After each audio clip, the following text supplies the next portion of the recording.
15-20 minute ধরে শুধু বোমগুলো নাড়াচাড়া করতেছে। ভাই বোমগুলো কেমন ভাই?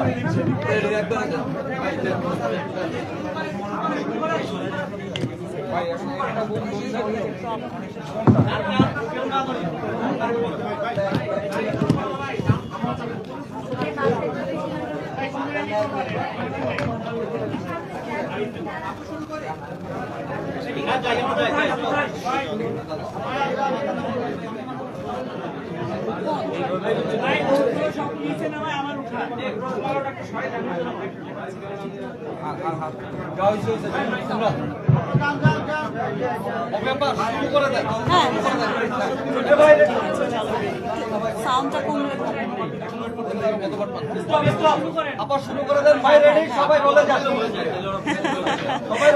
শুনতে পাবে তাহলে। প্রিয় সাংবাদিক ভাই বোনেরা,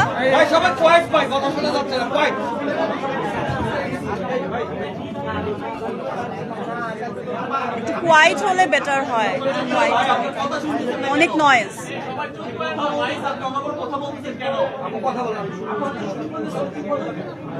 প্রিয় সাংবাদিক ভাই বোনেরা, আজকের সংবাদ সম্মেলনে উপস্থিত হওয়ার জন্য আপনাদের কাছে আমি অনেক অনেক কৃতজ্ঞতা জানাচ্ছি।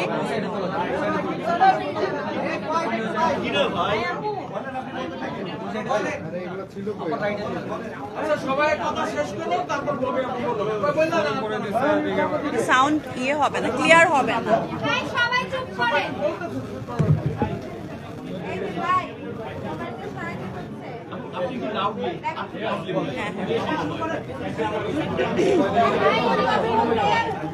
এই পাশটা যদি সাউন্ডটা না অফ হয় তাহলে আমি কথা বলবো। আমার এখান থেকে যেখান থেকে তোমার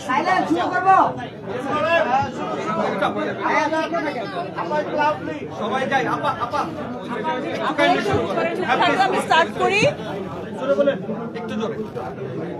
প্রিয় সাংবাদিক ভাই বোনেরা, আজকের সংবাদ সম্মেলনে উপস্থিত হওয়ার জন্য আমি আপনাদের কাছে আন্তরিকভাবে কৃতজ্ঞতা জানাচ্ছি। আমি বিএনপির সাজাপ্রাপ্ত কারাবন্দী নেতা গিয়াসউদ্দিন আল মামুনের স্ত্রী শাহিনা ইয়াসমিন ও পুত্র জাওয়াদ আল মামুন এবং তাদের দীর্ঘদিন পালিত সন্ত্রাসীদের হাতে প্রতারণা, লুটপাট মামলা নিয়ে হয়রানি ও আর্থিক ক্ষতির মুখে পড়ে আপনাদের শরণাপন্ন হয়েছি।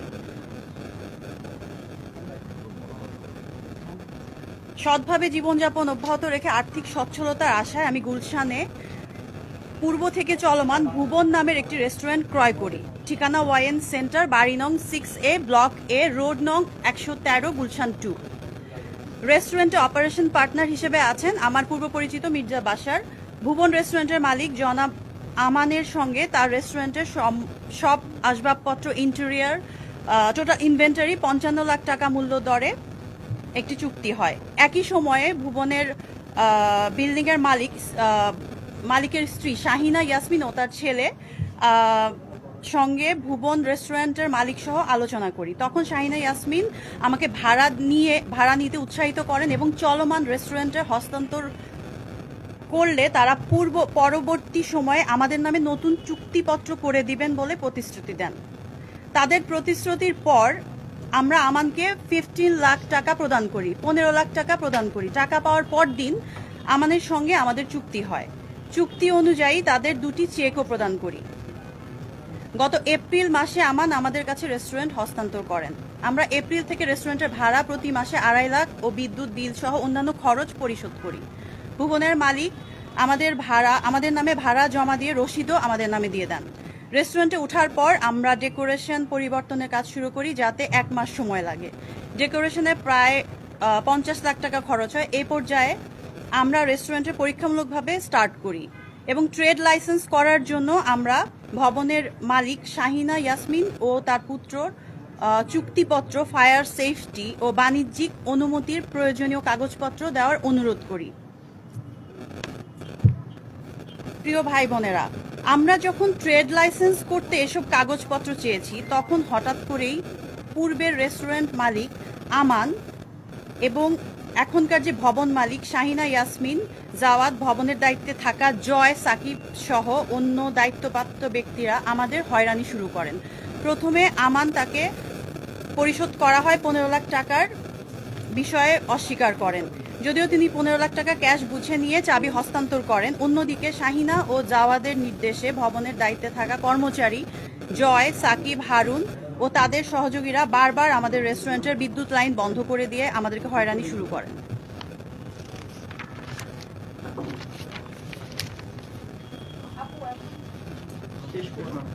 একটু কষ্ট করে, এটা একটু সেন্সিটিভ ইস্যু তো প্লিজ একটু মন দিয়ে শুনবেন। এর মধ্যে গিয়াসউদ্দিন আল মামুনের ব্যবসা প্রতিষ্ঠান ওয়ান গ্রুপ থেকে বারবার সন্ত্রাসী ও লাঠিয়াল বাহিনী নিয়ে রেস্টুরেন্টে এসে ভয়ভীতি দেখাতে থাকে।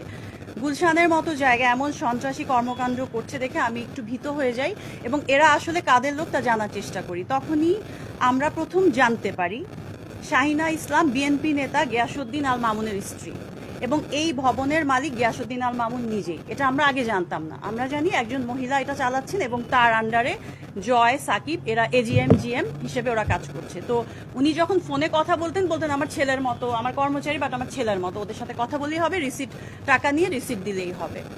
এমন পরিস্থিতিতে বিপদের আশঙ্কা দেখে ট্রেড লাইসেন্সের বিষয়ে করণীয় কি সে পরামর্শ করতে আমরা সিটি কর্পোরেশনে যাই এবং জানতে পারি যে উক্ত বিল্ডিংয়ের কোনো রকম বাণিজ্যিক কার্যক্রমের অনুমতি নেই।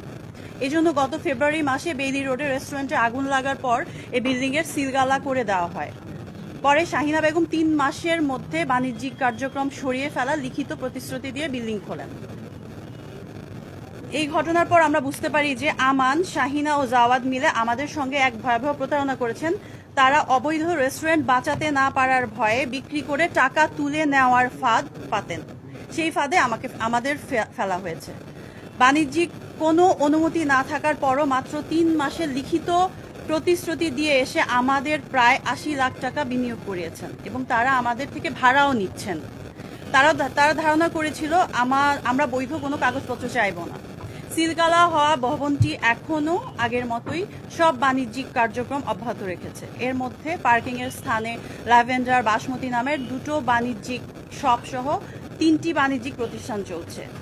প্রথম তলায় থাই সিগনেচার নামে রেস্টুরেন্ট, দ্বিতীয় তলায় হালদা ভ্যালি নামে রেস্টুরেন্ট ও চতুর্থ তলায় স্পা সেলুন চলছে।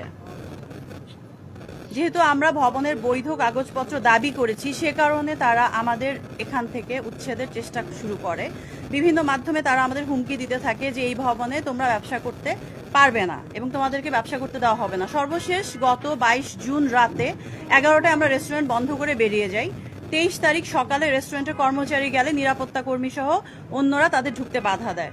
কেন ঢোকা যাবে না কোনো উত্তর দিতে পারেনি। খবর পেয়ে দুপুর 12:30টায় আমার অপারেশন পার্টনার মির্জা বাশার সেখানে গেলে হঠাৎ করে 15-20 জনের সন্ত্রাসী দল তার উপর আক্রমণ করে। সেখানে বাশারকে একা পেয়ে বেদম মারধর ও হত্যা চেষ্টা করা হয়, যার সিসিটিভি ফুটেজ থানায় দেয়া আছে। আমি বিষয়টি জানতে পেরে তৎক্ষণাৎ থানায় অবহিত করি এবং সেখানে পুলিশ ও আমি একাই পৌঁছাই। পুলিশের উপস্থিতিতে আমরা রেস্টুরেন্টে ঢুকতে গেলে দেখতে পাই সেখানে নতুন তালা লাগানো হয়েছে। কাঁচের দরজা থাকায় দেখা যায় ভেতর থেকে সব মালামাল লুট করে এবং ভাঙচুর করা। এমন পরিস্থিতিতে আমরা গুলশান থানায় মামলা দায়ের করতে গেলে তখন আমার যে অপারেশন পার্টনার ওনার নাক দিয়ে প্রচন্ড ব্লিডিং হচ্ছিল এবং চোখ সব ফোলা দেখে ওইখানকার কর্তব্যরত অফিসার বলেন আগে ওনাকে হসপিটালে নিয়ে যান, দেন এসে মামলা করেন। ওনার খুব বাজে অবস্থা ছিল। আমি দ্রুত, আমার ম্যানেজারও ছিল, ওনাকে নিয়ে কুর্মিটোলা হসপিটালে ভর্তি করানো হয়। তখন সেখানে তার চিকিৎসা চলতে থাকে। সন্ধ্যার পর মামলা করার জন্য গেলে আমরা জানতে পারি এই ভবনের এজিএম সাকিব আমাদের বিরুদ্ধে উল্টো মামলা করতে এজাহার দিয়েছে। মূলত তারা আমাদের রেস্টুরেন্ট দখল করে, আমাদের মালামাল লুট করে, আমাদের লোকজনকে মারধর করে। আমরা মামলা করব জানতে পেরে তারা আগেই মামলার এজাহার জমা দেয়। সেখানে আমাকে আসামি করা হয়, whereas আমি পুলিশ কল দিয়ে পুলিশের সঙ্গে বিল্ডিং এ ঢুকি। মামলার তদন্ত হচ্ছে, আশা করি তদন্তে সত্যতা উঠে আসবে। আপনারা জানেন আমি দীর্ঘদিন চলচ্চিত্রে কাজ করছি। শিল্পী হিসেবে আমার একটা সম্মান ও সুনাম আছে। আমি কোনো অনৈতিক কাজের সঙ্গে কখনোই জড়ানোর সবসময় দূরে থাকার চেষ্টা করি। বৈধভাবে একটা ব্যবসা, আমার ফুড বিজনেস খুব পছন্দের একটা বিজনেস। আসলে আমার আগেও বনানীতে বিজনেস ছিল, ঢাকা অ্যাপাক্কি, এবং আমার বোনরা যে অস্ট্রেলিয়া থাকেন তারাও এখানে ফুড বিজনেস করেন, আমার কাজিনরা করেন। সো ফুড বিজনেস আমার খুব আসলে আফটার ফিল্মের পরে যদি আমার একটা ভালোবাসার কোনো ইয়ে থাকে সেটা হচ্ছে ফুড বিজনেস। তো এই উদ্দেশ্যেই আসলে ওনার সঙ্গে আমার ওইভাবে কথা বলা, এবং আমি কিন্তু অনেক পরে জানতে পারি যে এটা গিয়াসউদ্দিন আল মামুনের স্ত্রী। আমি জানি একজন বয়স্ক মহিলা ডিভোর্সি, এরকম আমি শুনতে পাই আসলে। কারণ প্রথম দিকে যে লেনদেন বা তখন আমি ওইভাবে ফোনে ছিলাম, বাট ওইভাবে ডিরেক্ট যোগাযোগ করিনি। পরে যখন জানতে পারি তখন আমাকে ফোনে উনি বলছে, হ্যাঁ মা, আমি মেয়ে উদ্যোক্তা খুব পছন্দ করি, ওরা আমার ছেলের মতোই, যে গুন্ডা বাহিনীর কথা বলছে এখন যারা দেখছি আসলে সন্ত্রাসী, ছেলের মতোই, তুমি ওদের সঙ্গেই সব কিছু ডিল করতে পারো, বা আমি রিসিপ্ট দিয়ে দিব, এবং পেপারসগুলো যে ইম্পর্টেন্ট পেপারসগুলো ওগুলো আমি ডে বাই ডে দিতে থাকবো। যাই হোক, শাহিনা ইয়াসমিনের উপর আমি সরল বিশ্বাসে ভরসা করি, কিন্তু তিনি তার ছেলে ও তার সন্ত্রাসী বাহিনীর এমন তৎপরতায় আমি প্রতিকার চাই। আপনাদের অনুরোধ করব, আপনারা সিটি কর্পোরেশনকে জিজ্ঞেস করেন কিভাবে এই ভবনের বাণিজ্যিক কার্যক্রম চলছে। যদি তারা সময় মতো আইন অনুযায়ী পদক্ষেপ নিত, তাহলে আজ আমি এভাবে প্রতারিত হতাম না। নিজের অর্থ খরচ করে ব্যবসা করতে নেমে এমন উল্টো আমাকে হয়রানি করা হচ্ছে, মিথ্যা মামলা দিয়ে আমাকে কাঠগড়ায় দাঁড় করানো হচ্ছে। বাংলাদেশ আওয়ামী লীগ দীর্ঘ সময় ক্ষমতায় থাকার পরও এখনো গুলশানের মতো গুরুত্বপূর্ণ জায়গায় কিভাবে এমন সন্ত্রাসী কর্মকাণ্ড চলে তা আমার বোধগম্য হয় না। আমি আগে শুনতাম, এখন আসলে নিজে এক্সপিরিয়েন্স করছি বিষয়গুলো দিনে দুপুরে, এবং ফুটেজ আছে, ক্লিয়ার ফুটেজ আছে। তাদেরকে কারা সহায়তা করে তাও অনুসন্ধান করা দরকার। শাহিনা ইয়াসমিন এতটাই বেপরোয়া হয়ে গেছেন, আমরা যখন বৈধ কাগজপত্র চেয়েছি তখন তিনি বলেছেন, এনিওয়ে একটা উনি বাজে মন্তব্য করেছেন, আমি হাসিনা সরকার মানি না, কাগজপত্র দরকার হয় না, এই সরকারের কাগজপত্র দরকার হয় না, এইসব কথা বলেও আমাকে অনেকবার থ্রেট করেছেন তাদের ছেলে পেলে দিয়ে। এছাড়াও তিনি প্রধানমন্ত্রীকে উদ্দেশ্য করে অনেক অশ্লীল বাক্য উচ্চারণ করেন, যেটা আসলে আমি এখানে বলতে পারবো না। আমি জানতে পেরেছি প্রশাসনের দুজন লোক শাহিনা ও জাওয়াদের এসব অপকর্মে গোপনে সহায়তা করেন এবং তাদের সুরক্ষা দিয়ে যাচ্ছেন। আমি এখনো প্রমাণ হাতে না পাওয়ায় নাম বলতে পারছি না, যথাযথ প্রমাণ পেলে অবশ্যই আপনাদের সঙ্গে শেয়ার করব।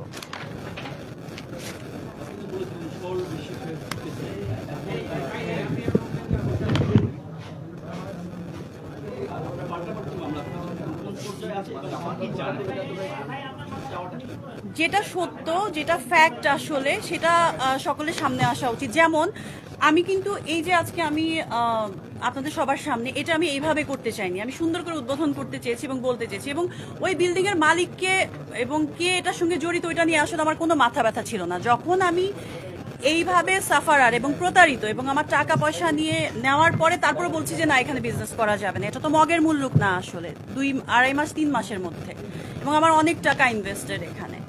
তো তারপরে আমি বাধ্য, এবং তারপরেও ওনারা বলেছেন যে থানায় বসে সমঝোতা করবেন। থানার যে যারা আছেন ওনারা 2-3 বার আমাদের ডেকেছেন, এবং আমি কিন্তু গেছি, আমার টিমের মানুষজন নিয়ে গেছি। তারা কোনোভাবেই আসলে কোনো একটা কথায় স্থির থাকছেন না, একটা কথা বলে আসছেন যে এইভাবে আসলে করছি, পরদিনই আবার দেখি যে উল্টাপাল্টা, মানে বিল্ডিং এ অন্য রকমের পরিবেশ, এবং ওই যে ওদের যে সন্ত্রাস বাহিনী, ওই যে ওয়ান গ্রুপের হারুন নামে একজন বারবার এসে এসে শুধু লাইন অফ করে দিচ্ছে, এবং আরো এরকম অনেকে আসলে। সো আমি বারবারই মানে সুস্থ একটা সমাধান চেয়েছি, যেহেতু আমি ইনভেস্ট করেছি, এবং একজন বয়স্ক মহিলা, উনি কিন্তু আগেও আরেকজনকে বলেছিল, নজরুল রাজ, তাদের মেবি ক্লোজ, তো তাকে ফোন করে বলেছিল যে আমি আমার দেবরকে পাঠাচ্ছি, বসে তোমরা সমাধান করো কি হয়েছে এখানে। উনি কিন্তু সবই জানেন, উনি একটা বয়স্ক মানুষ, উনি এত হোমজিক্যাল ডিসিশন নিয়ে আজকে এটা, কালকে ওইটা, পরশু এটা, এরকম করে মানুষকে হয়রানি এবং এভাবে প্রতারিত করা আসলে আমি এক্সপেক্ট করতে পারিনি যে একজন বয়স্ক মহিলা থেকে আমি এইভাবে প্রতারিত হব। এই জন্য আমি এই জিনিসটা নিয়ে এতদিন চুপ ছিলাম। আমি ভেবেছি উনি হয়তো বা ওনার ভুল বুঝতে পারবে, ওনার যে ক্ষমতার যে ইয়েটা দেখাবে না, বাজে ব্যবহারটা উনি করবে না। আমি রেস্টুরেন্টটা নেয়ার আরো অনেকদিন পরে জানতে পারি এই বিষয়গুলো আসলে।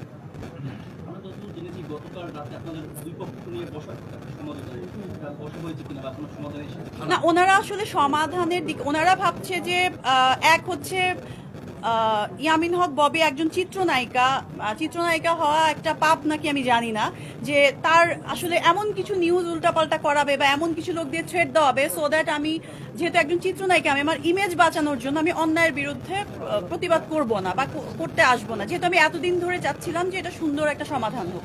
এটা অনেক দিনের ঘটনা আসলে, অলমোস্ট 2.5-3 মাস। তো তো উনি এই জিনিসটা সুযোগ বারবার নিচ্ছিলেন। উনি ভেতরে ভেতরে আসলে অনেকভাবে আমাকে টর্চার করেছেন। তো উনি যেটা ভেবেছেন যে আমি যেহেতু চিত্রনায়িকা, নায়িকাদের কথা শুনলেই অনেকভাবে তারা চোখে, নায়িকাও যে মানুষ বা ভালোও থাকতে পারে, তো ওনারা এমন কাজ করেন যেটা আসলে ভাষায় বলার মতো না, কিন্তু নায়িকা শুনলে এমন একটা হয়তোবা অনেকের কাছে অনেকভাবে ওই ইয়েটা পাবে যে ও হয়তোবা সামনে আসবে না। কিন্তু আমি এখানে টোটালি যে ফ্যাক্ট সেটা হচ্ছে আমি খুব অনেস্ট ভাবে ওনার সাথে ওনার রেস্টুরেন্টটা নিয়েছি, সব কিছু ঠিক ছিল। যখনই আমরা পেপারসটা চেয়েছি, যে এখন আগুন লাগার পর রেস্টুরেন্টের পেপারসগুলো আরো স্ট্রিক্টলি আসলে দেখে, এসে যদি আমাদের নামে মামলা করে দেয় বা কিছু করে দেয় যে ইলিগেল পেপারস ছাড়া আপনি রেস্টুরেন্ট চালাচ্ছেন, এটা তো অবৈধ। তো ওই জন্য আমি বারবার বলছি যে আমাদের পেপারস লাগবে। উনি কিন্তু যখন সবকিছু লেনদেন হয়, সবকিছু কথাবার্তা, উনি কখনোই বলেন নাই যেখানে এই পেপারসগুলো নাই। অন্যরাও তো করে এভাবে, এরকম একটা বিষয়। অন্যরা তো আগুন লাগার আগে মেবি, আমি জানি না অন্যদের বিষয়টা কি, তবে শুনেছি আমি লাহোর কিচেন নামে একটা ছিল ওই বিল্ডিং এ, ওনাদেরকেও অনেক টর্চার করে ওখান থেকে বের করে দেওয়া হচ্ছে। ওনারা আর ওদের ওই সন্ত্রাস বাহিনীর এগেনস্টে কথা বলে নাই, বা এরকম দুই একজন আছেন, হয়তো বা আপনারা যোগাযোগ করলে জানতে পারবেন। হ্যাঁ, ওনারা খুব লেন্দি করে না, ওনাদের যারা রেন্ট নেয় লেন্দি করেন, এটা আমি শুনেছি। এবং আমার মনে হয় ওনার পুরো বিশ্বাস ছিল যে ববি হয়তো বা এই বিষয়টা নিয়ে মুখ খুলবেন না, কারণ আমি আসলে সৎভাবে এখানে ইনভেস্ট করেছি। এবং আমার যে অপারেশন পার্টনার, ওনার সিভিয়ার লেভেলের অ্যাটাক হয়েছে, হত্যা চেষ্টা করা হয়েছে। সেখানে উল্টো ওনারা কিছু কিছু জায়গায় আমার নামে নিউজ করিয়েছে যে হত্যা চেষ্টা এবং চুরি। এখন আসলে এটা কি, আমি কাঁদবো না হাসবো, এটাই আমি স্পিচলেস হয়ে গেছি আর কি ওই সময়।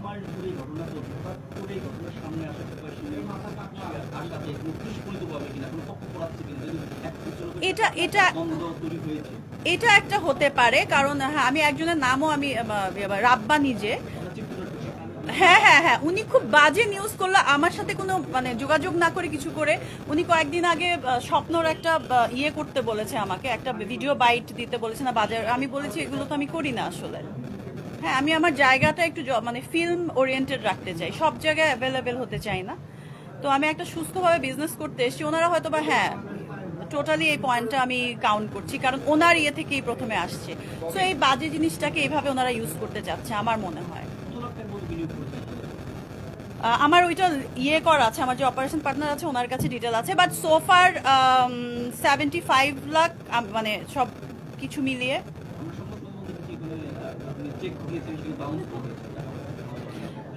আমরা যারা আগে রেন্ট নিয়েছে ওরা 2 জন পার্টনার ছিল।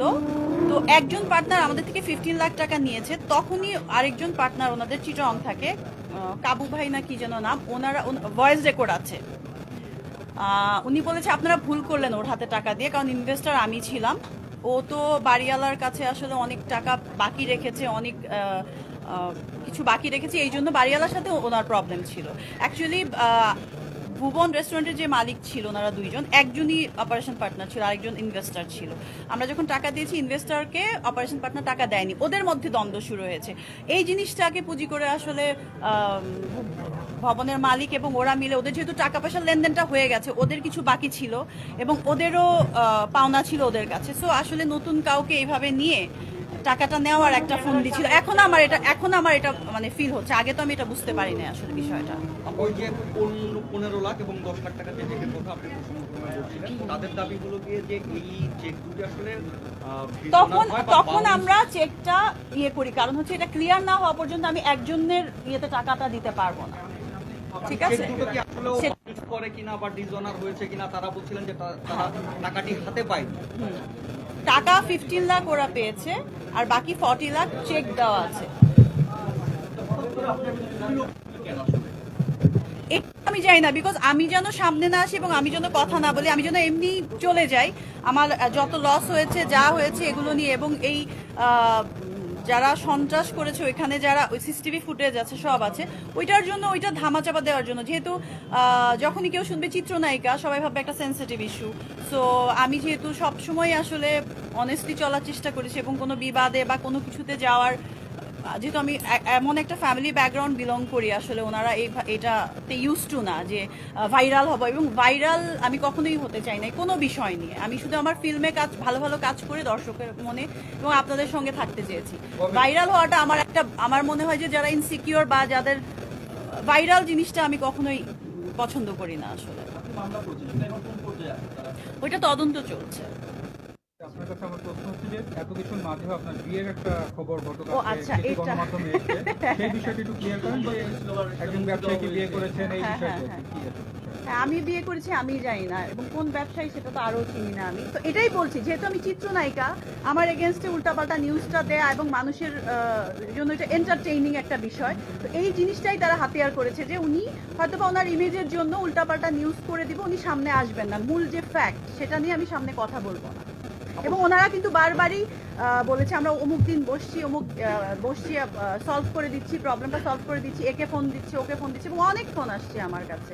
তো আমি বলছি আমি তো এভাবে গোপনে বারবার বসে আপনাদের আজকে ডিসিশন দিচ্ছেন, কালকে আরেকটা ডিসিশন দিচ্ছেন, আমার যত দিন যাচ্ছে আমার লস হচ্ছে, আমার স্টাফদেরকে বেতন দিতে হচ্ছে, আমার এই বিলগুলো দিতে হচ্ছে, তাহলে আমি এটা নিয়ে আসলে কতদিন কন্টিনিউ করবো? তখনই আমি আর ওই যে মারামারি ওরা যে মারলো আমার একজন অপারেশন পার্টনারকে এবং আমার ম্যানেজারকে যে থ্রেট দিল, তারপরে আমি আসলে থানার শরণাপন্ন হই। আচ্ছা আপু, আপনি মামলা করেছেন যেটা বলছেন, আপনার বিরুদ্ধে পাল্টা মামলা করা হয়েছে চুরি অপরাধ হত্যা মামলা। তো এই বিষয়টা আপনি কি বলছেন? আমি তো পুরোটা বলে দিচ্ছি, এর থেকে ফেক ফলস নিউজ কিছু হতে পারে না। আমার রেস্টুরেন্ট ভাঙচুর করেছে, আমার লোককে মেরেছে, এবং উনি হসপিটালাইজড ছিলেন 2-3 দিন। ওনার মাথায় ব্যথা পেয়েছে, চোখে ব্যথা পেয়েছে, ওনার সিটি স্ক্যান করতে হয়েছে, ওনার মানে ডিফিকাল্ট একটা টাইম পার করেছি আসলে আমি সব দিক থেকেই। এবং মামলা আমার লাইফে এখন পর্যন্ত আমি কখনো কারণ আমি মামলাও করিনি, কখনো মামলা খাইনি, this is the first time. কোনো জিডিও হয় না আমার নামে কখনো। সন্ত্রাসী বাহিনী আসলে কার? এটা তো এখন ওপেন সিক্রেট আসলে। এখন যেহেতু জানলাম ওনাদের যাদেরকে বলছে যে আমাদের ছেলে গিয়াসউদ্দিন আল মামুন এবং তার স্ত্রী শাহিনা ইয়াসমিন। মানে আপনি কি শিওর যে আসলে গিয়াসউদ্দিন আল মামুনের মানে শিওর হলাম কারণ হচ্ছে আমাদের যে 6th ফ্লোর ওইটার ওপরে ছোট্ট ওপরের 7th ফ্লোর আরেকটা আছে, ওইখানে ওই ছেলেগুলো কয়েকদিন ডেকে নিয়ে আমাদের লাইন অফ করে দিয়েছে। এবং ওয়ান গ্রুপের যে হারুন, সে অনেক থ্রেট দিচ্ছিল যে আমাদের মা, ওরা সবাই মা বলে ডাকে, আমাদের মা যেটা বলবে সেটাই হবে, সেটাই হাদিস, আর কোনো কিছু কোনো বিষয় না। আপু, আমরা তো বিনোদনের কাজ করি, তো আমরা বিনোদনের একটু আপনার যে এটা নিয়ে কি আমরা ক্লিয়ার আছি? পরিচালকের সাথে আপনার দ্বন্দ্বটা কি? পরিচালকের সাথে আপনার মারামারি হাতাহাতির একটা ঘটনা, সোজা কথায় আসলে ওই দিন আপনার সিনেমার নির্মাতা ময়ূর আক্তার যিনি রয়েছেন রাশিদ পলাশ, তার সাথে আসলে কি ঘটেছিল? আমরা শুনেছি যে আপনি তাকে বেদম প্রহার করেছেন, আপনি তাকে খুব মেরেছেন। আসলে এই মারার ব্যাপারটি কেমন ছিল? আসলেও মেরেছিলেন কিনা, কোথায় হয়েছে? আমরা আসলে এটার জন্যই এসেছি, আপনি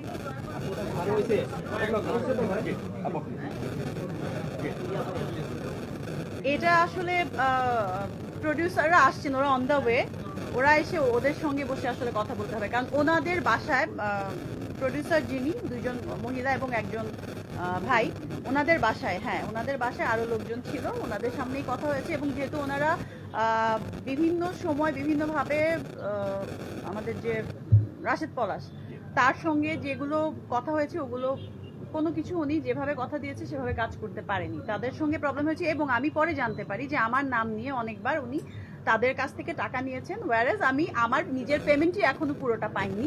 আর বলেছে যে আমি এক্সট্রা শুটিং করলে এক্সট্রা পেমেন্ট করতে হবে, আমি আমার নিজের ছবিতে আইটেম গান করতে গেলে আমি নাকি এক্সট্রা পেমেন্ট চাচ্ছি। যেহেতু ওনারা নতুন প্রডিউসার, আমাকে দেখে ইনভেস্ট করেছেন। ভাবি আসলে আমাকে, মানে ভাবির সাথে আমার অনেক ক্লোজ রিলেশন। তো ভাবি বললো যে আমরা আমেরিকা থাকি, বাট অনেক পছন্দ করি, অনেক ভালো লাগে, অনেক শিক্ষিত স্মার্ট নায়িকা, বাট এই পলাশের সঙ্গে এগুলো শুনে আমরা আসলে খুব আহত। পরে তোমার সঙ্গে কথা বলে, এবং এখানে যে আজ ইন্টারন্যাশনালের যে সিইও আয়েশা সিদ্দিকী এবং শাহাদাত হোসেন লিটন ভাই, ওনাদের সঙ্গে টাকা পয়সা নিয়ে পলাশের সঙ্গে অনেকবার যা আমার কথা বলে আসছে নিউজে ওনাদের সঙ্গেই হয়েছে এইসব অনেক কিছু, এবং লাস্ট পর্যন্ত ডিস্ট্রিবিউশনের জন্য প্রমোশনের জন্য যে টাকা পয়সা নিয়েছেন সেগুলোতেও ঝামেলা করেছে, শুট ঠিক মতো করেননি আসলে, এবং ওনাদেরকে টেকনিশিয়ানের তরফ থেকে এবং আর্টিস্ট যারা আছেন ওনারা ফোন করে করে বারবার বলছেন যে আমরা আপনাদের প্রোডাকশনে কাজ করেছি বাট টাকা পয়সা পাইনি। আপু গায়ে হাত হচ্ছে তুলেছেন বিষয়টা। কিনা এই ব্যাপারটা একটু যদি এই clear হচ্ছে করেন। বিষয়। গায়ে হাত ওখানে ক্যামেরা ওপেন করা ছিল এদিকে আপনার ঘটনা নিয়মিতই ঘটে তার দাবি। আমার রাশিদ পলাশ অবশ্যই আমার বন্ধু না, সে আমার একটা ছবির ডিরেক্টর, এবং আমার মনে হয় যে আমার একটু জেনে শুনে এই ছবিটা সাইন করা উচিত ছিল, যে সে আসলে কিভাবে আমাকে প্রডিউসারের সামনে প্রেজেন্ট করছে যে উনি ছবিটা করছে, উনিই পুরো দায়িত্বটা নিচ্ছে, এসব এরকম কিন্তু কোনো বিষয় ছিল না। এবং আমি শুনতে পেরেছি পরে প্রডিউসারের যে প্রোডাকশন ম্যানেজার ছিল তাকে সে বাদ দিয়েছে, বাদ দিয়ে নিজের প্রোডাকশন ম্যানেজার রেখেছে। এটা নিয়েও তাদের মধ্যে দ্বন্দ্ব ছিল। যেহেতু তাদের মধ্যে অলরেডি দ্বন্দ্ব, এর মাঝখানে আসলে ওই ছবিটা সাইন করার পর আমি আরো 3টা ছবি শুটিং করেছি, এটা 2-2.5 বছরের ঘটনা। আর এর মাঝখানে আমাকে নিয়ে আরো কি কি বলছে, একটা ছবির তো একদম সব কিছুর মধ্যে তো আমি লেগে থাকতে পারি না। আমার শুটিং হয়েছে, কথা হয়েছে যে হ্যাঁ পলাশ আমাকে বলেছে যে ওরা টাকা দিচ্ছে না, আসলে বড় আর্টিস্ট কিভাবে হ্যান্ডেল করতে হয়, বা যে কোনো আর্টিস্ট, ওরা নতুন প্রডিউসার ভালো না। আবার ওদের পক্ষ থেকে এখন শুনছি পলাশ আসলে টোটালি আনপ্রফেশনাল ওয়েতে কাজ করেছে, এবং আপনার নামে এবং আরো বিভিন্ন মানুষের নামে যারা এখানে আজ ইন্টারন্যাশনালে যারা দায়িত্বে আছেন, যেহেতু যে ইনভেস্টার উনি বাইরে থাকেন, দায়িত্বে আছেন, তাদের সঙ্গেও আসলে একটা ঝামেলা পাকিয়ে এই জিনিসটা এভাবে ক্রিয়েট করেছে। মারামারির ঘটনাটা বা আপু একটু মারামারির ঘটনাটা আমি এখন ক্লিয়ার হই। আসলে হ্যাঁ আমি ক্লিয়ার করছি। এখন এখানে কিন্তু ক্যামেরা ওপেন করা ছিল, আসলে পরিকল্পিত কিনা? আগে মারার ব্যাপারটা না, ক্লিয়ার এটা নিয়ে আসলে আমার একটা প্রশ্ন করি, একটা পার্ট বাই DNA পার্ট কাটে, তারপরে অন্য ববে প্রশ্ন আপু,